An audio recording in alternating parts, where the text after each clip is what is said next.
Hello student, good morning.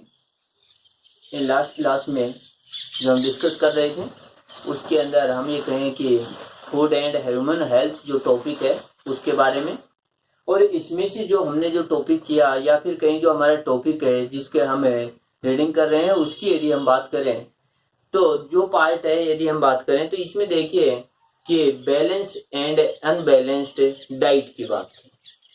तो जो balanced diet थी इसका मतलब ये था कि जो भी फूड हमें ईटिंग के रूप में या ईटिंग प्रोसेस में जो फूड हम लेते हैं उस फूड के अंदर हमारी बॉडी के लिए जो रिक्वायरमेंट जो एसेंशियल्स जो पार्ट होते हैं या न्यूट्रेंट होते हैं वो एक निश्चित रेशो में प्रेजेंट होने चाहिए, निश्चित अमाउंट में प्रेजेंट होने चाहिए, सर्टेन अमाउंट एंड रेशो में प्रेजेंट होने चाहिए। यदि वो निश्चित रेशो एंड निश्चित जो है हम ये कहें अमाउंट में प्रेजेंट है तब हम उसे कहेंगे बैलेंस डाइट। तो जो बैलेंस डाइट का जो सिस्टम था उसके बारे में डिस्कस कर रहे थे। तो डाइट के अंदर मेनली हमारे 6 कंपोनेंट है। यदि फर्स्ट बात करें जैसे हमने बात की थी विटामिन है, जैसे प्रोटीन है, जैसे कार्बोहाइड्रेट है, मिनरल साल्ट है और H2 है यानी वाटर मॉलिक्यूल्स हुए। तो ये जो पार्ट थे फैट है तो ये 6 पार्ट थे हमारे। 6 पार्ट के अंदर हमने जो फर्स्ट पार्ट विटामिन है उसके बारे में डिस्कस किया कि कौन कौन से विटामिन हैं जो सिलेबस के अकॉर्डिंग जो हमारे सिलेबस में थे उनके बारे में डिस्कस किया। सेकंड पार्ट हमने जो था कि जैसे ये कहें कि जो प्रोटीन्स हैं उसके बारे में डिस्कस किया। अब जो थर्ड पार्ट आता है वो हमारा आता है कि मिनरल न्यूट्रिएंट। तो देखिए जो मिनरल न्यूट्रिएंट रहते हैं उन मिनरल न्यूट्रिएंट्स के अंदर यदि डेफिशिएंसी होती है तब क्या करैक्टर होंगे, मिनरल न्यूट्रिएंट्स हैं उसके क्या यूज होते हैं। तो यहाँ पर मेनली वो चीज शो की गई है कि मिनरल न्यूट्रिएंट्स है वो किस में प्रेजेंट होंगे, वो बॉडी के अंदर किस यूज के हैं। तो यहाँ पर देखिए हम ये कहें कि मिनरल मेल न्यूट्रिशन या मिनरल माल न्यूट्रिशन जो है यदि इनके बारे में डिस्कस करें तो मिनरल न्यूट्रिएंट्स जो हैं तो यहाँ पर देखिए हमारे ये कहें कि ज्यादा नहीं है, जैसे 1 2 3 4 5 एंड 6 ओनली 6 एलिमेंट्स ही दे रखे हैं, बाकी एलिमेंट्स और भी होते हैं। देखिए हमारे जो दिए उसके अंदर हम ये कहें सोडियम है, पोटेशियम है, कैल्शियम है, इसके बाद जो है फास्फोरस है, आयरन है और आयोडीन है। इसके अलावा यदि हम देखें जैसे क्लोराइड होगा, ब्रोमाइड रहेगा, इसके बाद मैग्नीशियम रहेगा, इसके बाद जैसे हम देखें इसमें सल्फर भी नहीं है तो सल्फर भी होता है, मैग्नीशियम भी होता है। इसके बाद देखिए कि काफी इस तरीके से ये कहें कि जो बहुत सारे जो मिनरल जो न्यूट्रिएंट्स होते हैं उनकी रिक्वायरमेंट होती है, लेकिन यहाँ पर हम बात करें केवल सिलेबस के अकॉर्डिंग की केवल 6 दे रखे हैं, इन्हीं की बात करेंगे। तो इनमें से देखिए जो फर्स्ट यदि हम बात करें सोडियम, सोडियम का संकेत जो रहता है Na। इसके बाद सोडियम यदि हम बात करें कि ये तो रहा जो एलिमेंट्स या न्यूट्रिएंट। इसके बाद किसके अंदर प्रेजेंट रहेगा या कहें कि सोर्स इसका,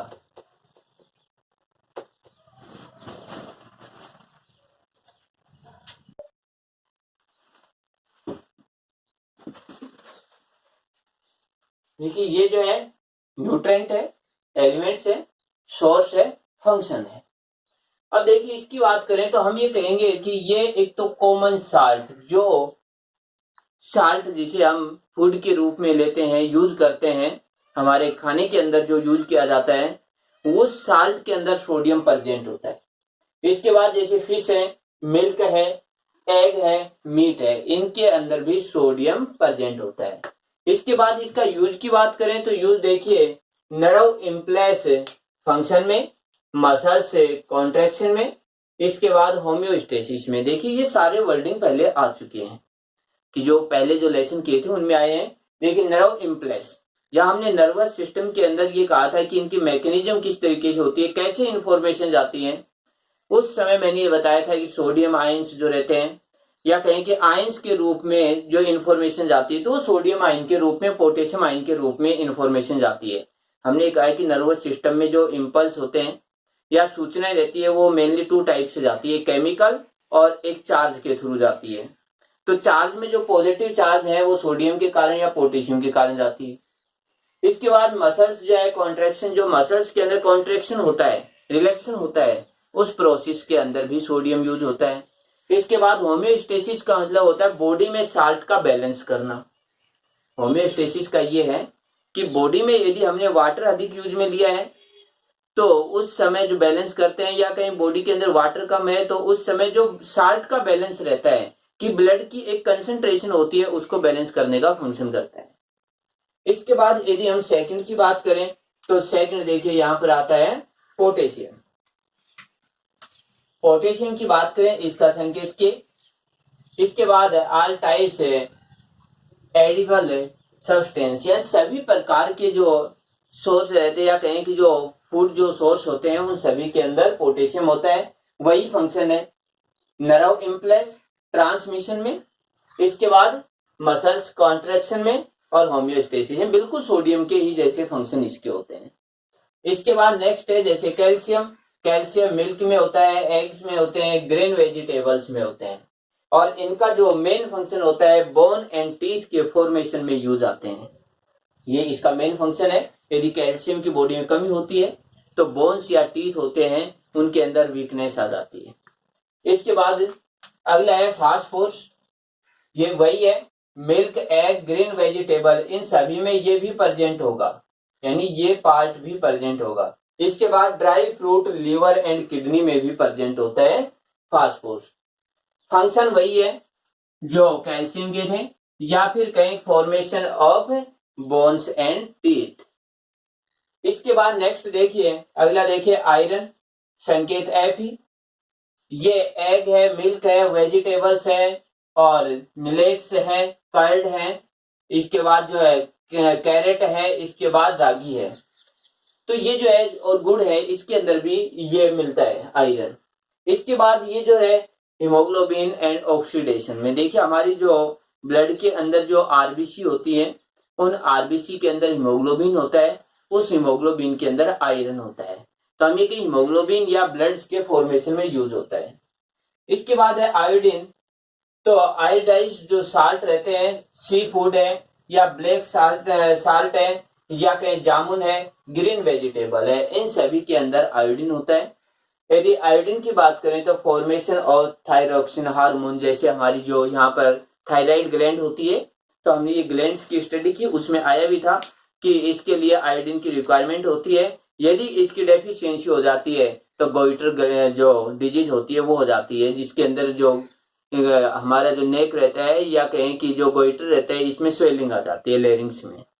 तो इस तरीके से हम ये कहें कि ये जो मिनरल न्यूट्रिएंट थे।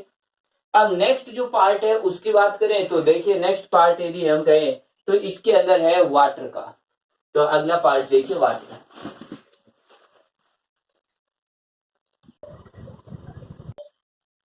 ये नेक्स्ट जो वाटर का था, तो इसमें देखिए जो वाटर है वो बॉडी के लिए किस प्रकार से यूजफुल है, किस प्रकार से यदि वाटर है वो पोल्यूटेंट हो जाता है या वाटर जो है उसको कम यूज में लिया जाता है तब क्या क्या डिजीज या डिसऑर्डर हो जाते हैं।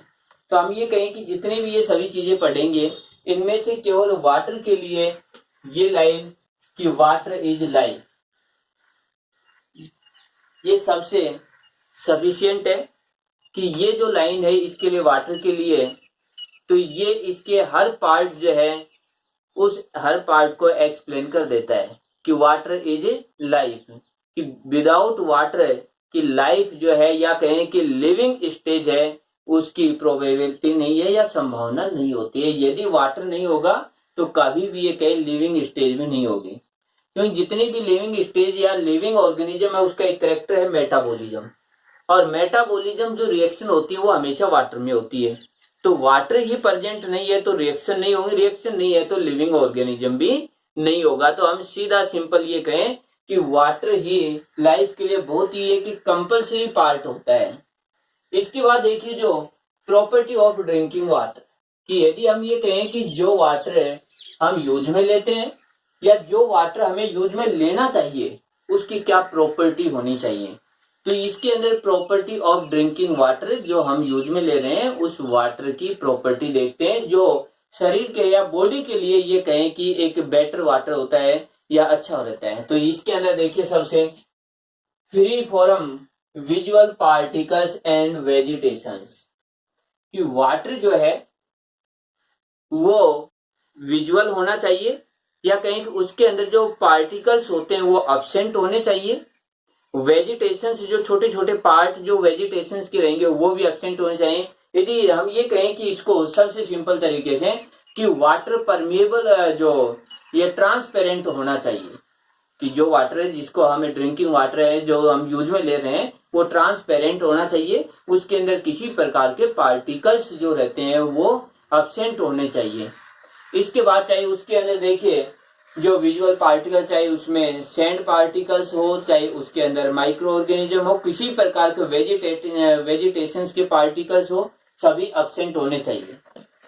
इसके बाद नेक्स्ट देखिए फ्री फ्रॉम माइक्रो ऑर्गेनिज्म, कि माइक्रो ऑर्गेनिज्म या कहें कि जो बैक्टीरिया है, वायरस है, पैथोजेंस होते हैं, प्रोटोजोआस जो हैं, तो उन सभी से भी फ्री होना चाहिए। माइक्रो ऑर्गेनिज्म अब्सेंट होने चाहिए उसके अंदर, या कहें पैथोजेंस जो है वो अब्सेंट होने चाहिए। इसको ये भी कहें बैक्टीरिया और वायरस भी अब्सेंट होने चाहिए। इसके बाद देखिए बैलेंस्ड पीएच, यदि पीएच की बात करें तो पीएच 1 से 7 और इसके बाद 14 होती है, ये पीएच होती है।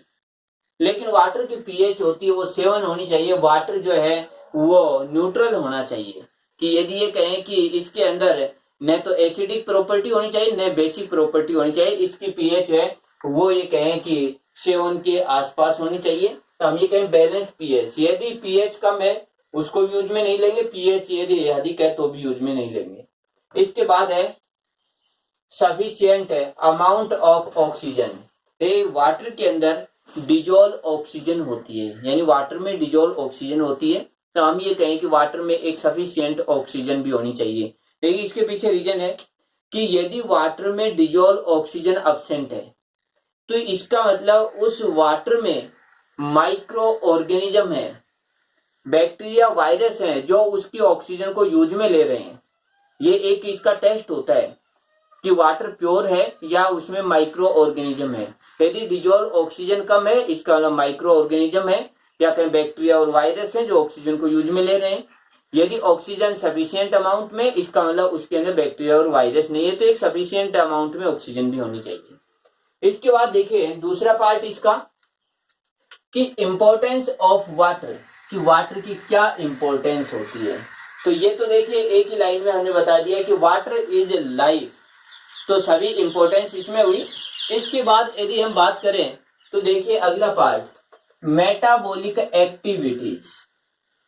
मेटाबॉलिक एक्टिविटी के अंदर वाटर यूज में आता है। सभी लिविंग ऑर्गेनिज्म में जो भी मैकेनिज्म होती है वो सभी मेटाबॉलिक रिएक्शन है और उनके ये कहेंगे मेटाबॉलिक रिएक्शन वाटर में ही होती है। इसके बाद देखिए एक्सक्रेशन ऑफ टॉक्सिक सब्सटेंस। जब भी एक्सक्रेशन का जो हमने टॉपिक था उसकी स्टडी की तो एक्सक्रेशन की बात करें तो उस समय एक्सक्रेशन में देखा कि जो यूरिन का फॉर्मेशन होता है या कहें कि जो साल्ट जो रहते हैं, जो टॉक्सिक सब्सटेंस रहते हैं, उनको बॉडी से बाहर एक्सक्रेटरी सिस्टम जो रहता है वो उनको एक्सक्रेट करता है, तो वह एक सॉल्यूशन के रूप में करता है जिसमें वाटर की रिक्वायरमेंट होती है। तो हम ये कहें कि एक्सक्रेशन ऑफ टॉक्सिक सब्सटेंस।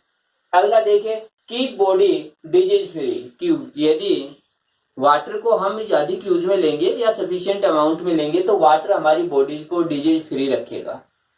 इसके बाद है मेंटेन बॉडी एनर्जी, कि वाटर रहेगा तो मेटाबॉलिज्म रिएक्शन होंगी, मेटाबॉलिज्म रिएक्शन होंगी तो हमें एटीपी मिलेगा।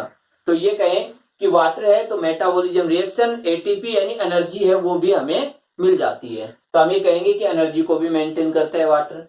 इसके बाद इंक्रीज इम्यूनिटी, तो जैसे ही वाटर बॉडी में सफिशिएंट रहेगा तो इम्यूनिटी पावर भी हम ये कहें अधिक रहेगी। यदि वाटर जो है वो बॉडी में कम है तो इम्यूनिटी पावर भी कम रहेगी।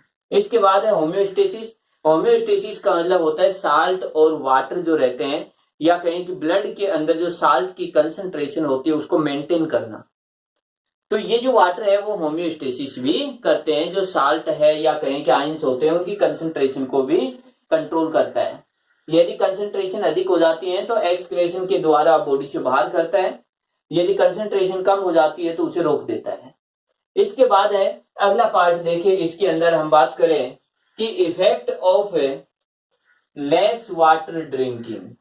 यदि हमने ये तो कहा कि इंपॉर्टेंस है, तो देखिए इससे ठीक अपोजिट लिख दें कि लेस वाटर ड्रिंकिंग। यदि हमने वाटर को कम यूज में लिया तब क्या इफेक्ट होगा, तो ठीक इनसे अपोजिट लिख दें, यानी मेटाबॉलिक एक्टिविटी स्लो होंगी, एक्सक्रेशन में टॉक्सिक जो सब्सटेंस हैं वो नहीं निकल पाएंगे, तो एक्सक्रेशन की प्रोसेस किडनी करती है, इसका मतलब किडनी में इन्फेक्शन हो जाएगा। इसके बाद देखिए कि डिजीज हो जाएंगी। इसके बाद ये कहें कि बॉडी में एनर्जी है, यानी मेटाबॉलिज्म नहीं होगा तो एनर्जी लेवल भी सफिशिएंट नहीं होगा। इसके बाद इम्यूनिटी डिक्रीज हो जाएगी और होम्योस्टेसिस भी नहीं हो पाता है। इसके बाद देखिए इन्हीं को इलनेस, फीवर। यदि वाटर को कम लिया हमने काम में तो हम ये कहेंगे इलनेस होंगे, फीवर हो जाएगा, फैट डिपोजिशन कि फैट है वो बॉडी में जम जाएगी, डिपोजिट हो जाएगी। इसके बाद एलर्जी हो जाएगी, लंग्स इन्फेक्शन होंगे, अस्थमा हो गए। इसके बाद जो इंटेस्टाइनल डिसऑर्डर यानी डाइजेस्टिव सिस्टम है उसमें डिसऑर्डर होगा। इसके बाद बॉडी के अंदर देखिए जो एक्सक्रेटरी जो पार्ट है वो नहीं निकल पाएंगे तो स्टोन हो जाता है।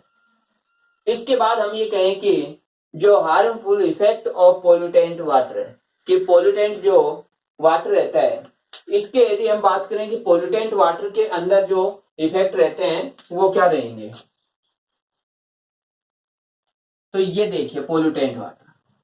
तो इसमें देखिए सबसे मेन एक ही बात है कि मैनी टाइप्स ऑफ डिजीज, जैसे टाइफाइड हुआ, बाला हुआ, नारू हुआ, जॉन्डिस हुआ, तो इस प्रकार से जितने भी जो जैसे हज्जा हुआ, तो ये जो डिजीज हैं या बीमारियां जो रहती हैं, या कहें कि जैसे ये पेचिस हुआ, अल्सर जो बोलते हैं, तो इस तरीके की सभी बीमारी होती है वो वाटर जो पोल्यूटेंट वाटर लेंगे तो उसमें देखिए क्या रहेगा, पोल्यूटेंट वाटर है, उस पोल्यूटेंट वाटर के अंदर माइक्रो ऑर्गेनिज्म या पैथोजेंस या कहीं बैक्टीरिया और वायरस प्रेजेंट होंगे, वो बॉडी में जाएंगे और बॉडी में जाकर के उन वायरस या बैक्टीरिया जो भी डिजीज होगी वो हो जाती है। तो इसके बाद जो है लेस इम्यूनिटी होगी, लेस डेवलपमेंट, बॉडी का डेवलपमेंट भी कम हो जाता है। तो ये वाटर था। इसके बाद देखिए जो अगला जो टॉपिक है वो ये अगला जो पार्ट था, जैसे हमने वाटर किया, प्रोटीन किया, विटामिन है, मिनरल न्यूट्रिएंट के, इसी प्रकार से एक पार्ट जो फैट का होता है। तो जो फैट रहते हैं, फैट है फैटी एसिड एंड ग्लिसरॉल के मॉलिक्यूल से बने रहते हैं।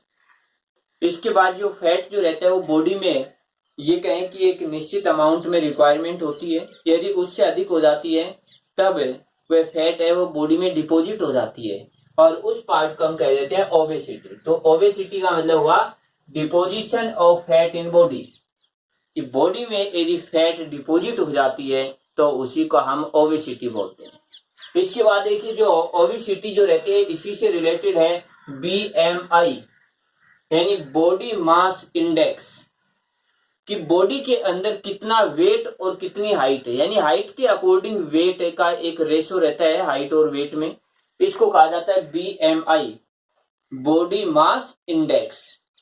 तो यहां पर देखिए कि certain ratio in body height and body weight, in body height and body weight में एक सर्टेन रेशो है जिसे हम बॉडी मास इंडेक्स BMI बोल रहे हैं।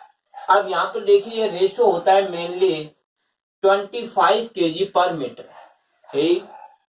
1 मीटर हाइट है तो वेट होना चाहिए 25 kg के आसपास। यदि ये वेट 30 kg से अधिक हो जाता है या 30 kg है तब उसे हम ओबेसिटी बोलते हैं, कि 1 मीटर है पर मीटर वेट 30 kg से अधिक हो जाए तब उसे हम ओबेसिटी बोलते हैं। इसके बाद देखिए इफेक्ट ऑफ ओबेसिटी, तो ओबेसिटी क्या इफेक्ट है, तो नॉर्मली हम सीधा सा ये कहें कि बॉडी जो है उसके अंदर मेटाबॉलिज्म रिएक्शंस हैं वो स्लो हो जाएंगी। इसके बाद ये कहें कि एनर्जी लेवल है वो डिक्रीज हो जाएगा। तो यहाँ पर दूसरा जो बॉडी के अंदर जो फैट डिपॉजिट हो जाती है तो ब्लड सर्कुलेटरी सिस्टम होता है उस पर इफेक्ट पड़ता है सबसे मेन रूप से, कि जैसे ब्लड वेसल्स होती हैं उनके अंदर फैट जो है या कोलेस्ट्रॉल जो रहता है वो डिपॉजिट हो जाता है, जिससे ब्लड वेसल्स का डायमीटर जो रहता है वो डिक्रीज हो जाता है और उससे ब्लड प्रेशर जो रहता है वो हाई हो जाता है, हार्ट की प्रॉब्लम होती है या ब्लड सर्कुलेटरी सिस्टम से रिलेटेड होती है। तो यहाँ पर देखिए हम ये कहें कार्डियोवैस्कुलर डिजीज हो जाती हैं, यानी ब्लड से रिलेटेड जो है कार्डियोवैस्कुलर, हार्ट है उसका मेन फंक्शन ब्लड का है, तो कार्डियोवैस्कुलर डिजीज हो जाती है, जिससे जो टिश्यू या सेल्स होती है उनको न्यूट्रिशन और ऑक्सीजन है उसकी सप्लाई नहीं हो पाती है और उससे जो टिश्यू रहते हैं और अधिक डिजीज हो जाती हैं उनके अंदर या टिश्यू डैमेज हो जाते हैं। इसके बाद डायबिटीज हो जाती है, इसके बाद सिल्पेनिया जो है डिजीज हो जाती है, कैंसर हो जाता है, इसके बाद ऑस्टियोआर्थराइटिस जो है वो डिजीज हो जाती है। तो इस तरीके की बहुत सारी जो डिजीज होती हैं वो हो जाती हैं। इसके बाद देखिए क्यूजेज ऑफ ओबेसिटी कि क्या इसमें फैटी फूड यदि हम अधिक ले रहे हैं, फास्ट फूड ले रहे हैं, या कहें कि लेस एक्सरसाइज है। इसके बाद है हाइपोथायरॉयडिज्म कि थायराइड ग्लैंड है वो जो है यदि कम एक्टिव होती है तो उस समय भी ये डिजीज हो जाती है। तो ये इसके मेन कारण है कि ओबेसिटी किन कारणों से हो जाती है। इसके बाद देखिए अगला जो पार्ट आता है उसको देखते हैं। अगला पार्ट है ब्लड प्रेशर, शॉर्ट में जो है बीपी। तो नॉर्मली यदि हम बात करते हैं देखिए ब्लड सर्कुलेटरी जो सिस्टम है जो हमने स्टडी की उसके अंदर ये था कि जो हार्ट है उस हार्ट से जो ब्लड है उसको पूरी बॉडी में पंप किया जाता है, सप्लाई किया जाता है। तो जैसे ही जो हार्ट है उसके अंदर सिस्टोल की प्रोसेस होती है तो उसके साथ ही जो है ब्लड जो रहता है उसको हार्ट से आउटसाइड के अंदर प्रेस कर दिया जाता है, दबाते हैं, तो उसके बाद वह जो ब्लड होता है वो पूरी बॉडी में पंप हो जाता है। इसके बाद देखिए कि यहाँ पर जो ब्लड है वो ब्लड वेसल्स में जैसे आर्टरी और वेंस के अंदर उसका फ्लो होता है। तो यहाँ पर मेनली ये आता है कि दो चीजें हैं, एक है सिस्टोल एक है डायस्टोल। तो सिस्टोल और डायस्टोल को देखिए उसके बाद ये समझ में आएगा। तो यदि सिस्टोल की बात करें तो जब हार्ट के अंदर एक कॉन्ट्रैक्शन की प्रोसेस हुई कि जैसे हार्ट जो है वो संकुचित हो गया था, उसने एक प्रेशर लगाया था ब्लड जो है उसको आउटर साइड में पंप करने के लिए। तो जब उसने पंप लगाया तो उस समय देखिए कि ये हार्ट है, इस हार्ट से ब्लड इस तरीके से आउटसाइड में, तो ये हार्ट जब यहाँ पर जो ब्लड भरा हुआ है इस ब्लड पर प्रेशर लगाएगा। देखिए ये जो ब्लड है इस ब्लड पर प्रेशर लगाएगा इस तरीके से। तो जैसे ये प्रेशर लगाएगा तो ये ब्लड इधर की ओर इसका फ्लो होगा। तो इस समय ये जो ब्लड है ये आर्टरी जो रहती है, इन आर्टरी के जो वाल रहती हैं उन पर एक प्रेशर लगाती हैं, एक दबाव लगाती हैं। तो जब हार्ट जो है कॉन्ट्रैक्टेड होता है तो उस समय जो प्रेशर इन वाल पर लगता है उस वाल को कहते हैं सिस्टोलिक प्रेशर। तो सिस्टोलिक प्रेशर उस समय देखिए उसी को कहते हैं सिस्टोलिक ब्लड प्रेशर, यानी दबाव था उसको सिस्टोलिक प्रेशर। इसके बाद हार्ट जब रिलैक्स हो जाता है तो रिलैक्स हो जाता है उस समय भी इसमें ब्लड है उसका फ्लो हो रहा है। तो रिलैक्स स्टेज में भी कुछ प्रेशर यहाँ पर लगा रहता है, उसको कहते हैं डायस्टोलिक ब्लड प्रेशर। तो जब हार्ट जो है वह हार्ट अपने आप को कॉन्स्ट्रैक्टेड करता है तो उस समय जो ब्लड पर जो ब्लड वेन्स पर या ब्लड वेसल्स पर जो प्रेशर लगता है उसको हम कहते हैं सिस्टोलिक। जब हार्ट रिलैक्स होता है तब ब्लड वेसल्स पर जो प्रेशर लगता है उसको कहते हैं डायस्टोलिक। तो ये जो सिस्टोलिक और डायस्टोलिक होता है, सिस्टोलिक प्रेशर होता है 120 mmHg और डायस्टोलिक होता है 80 mm ऑफ Hg, यानी Hg पर यानी पारे पर इसको मरकरी जो है उस पर इसको मापा जाता है। तो ये रहता है, देखिए ये कोई इस तरीके से नहीं है बल्कि ये दोनों अलग अलग हैं। इसके अंदर सिस्टोलिक ये हुआ और डायस्टोलिक ये हुआ। ये तो थे कितना होना चाहिए। इसके बाद है स्फेग्नोमेनोमीटर से बीपी को मापा जाता है। तो यहाँ पर ये कहें स्फेग्नोमेनोमीटर है, उसके द्वारा बीपी जो रहता है ब्लड प्रेशर होता है उसका मेजरमेंट किया जाता है।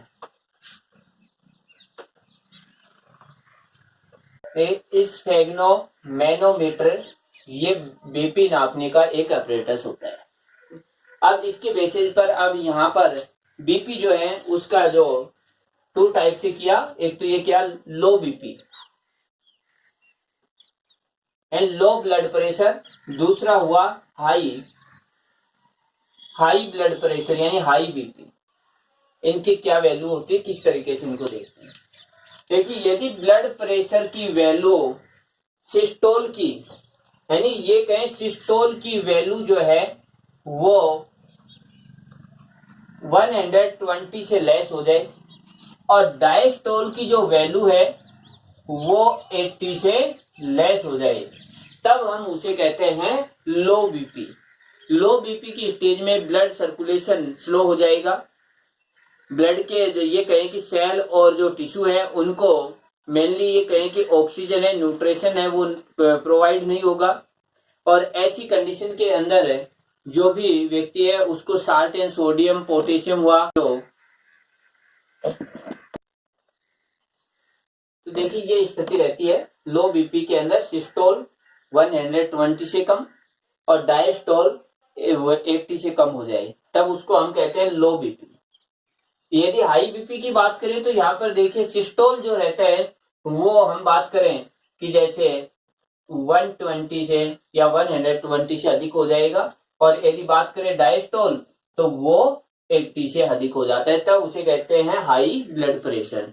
High blood pressure mainly tension के समय होता है या फिर कहें कि जैसे अधिक साल्ट यूज में करने पर या कहें कि जो ऑयली फूड होता है उसको अधिक यूज लेने पर, तो इस तरीके से जो रहते हैं वो। अब इसको कंट्रोल करने के लिए हम ये कहें कि मेनली एक्सरसाइज जो है उससे एक्सरसाइज करनी चाहिए।